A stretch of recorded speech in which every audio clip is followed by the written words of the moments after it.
નમસ્કાર ખેડૂત મિત્રો, ખેડૂત પ્રિય ચેનલમાં આપનું સ્વાગત છે। આજે તારીખ 2 એપ્રિલ 2023 સવારના મહત્વના હવામાન સમાચાર।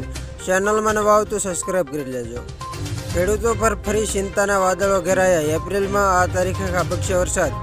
ખેડૂતો માટે વધુ એક ચિંતાજનક સમાચાર સામે આવી રહ્યા છે।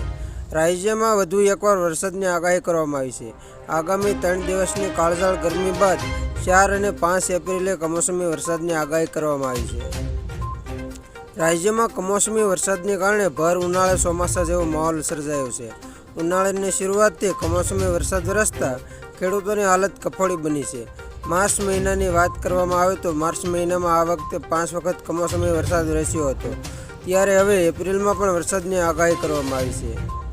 હવામાન વિભાગે એપ્રિલમાં વરસાદની આગાહી કરી છે, જેમાં 3 દિવસની ગરમી બાદ 4 અને 5 એપ્રિલે ફરી કમોસમી વરસાદ ખાબકવાની આગાહી છે।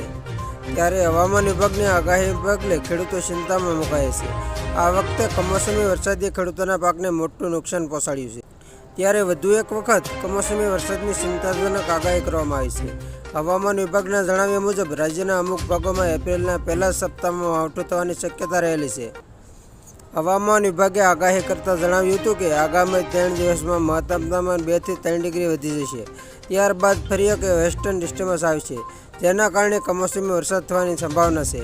આ માવઠું 4 અને 5 એપ્રિલે થઈ શકે છે।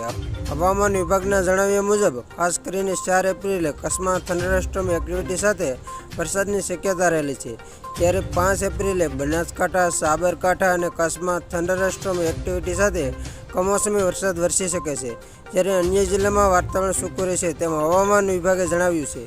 તો ખેડૂત મિત્રો, આ હતા સવારના મહત્વના હવામાન સમાચાર। ફરી વખત મળશું નવી અપડેટ સાથે। ત્યાં સુધી જોતા રહેજો ખેડૂત પ્રિય યુટ્યુબ ચેનલ।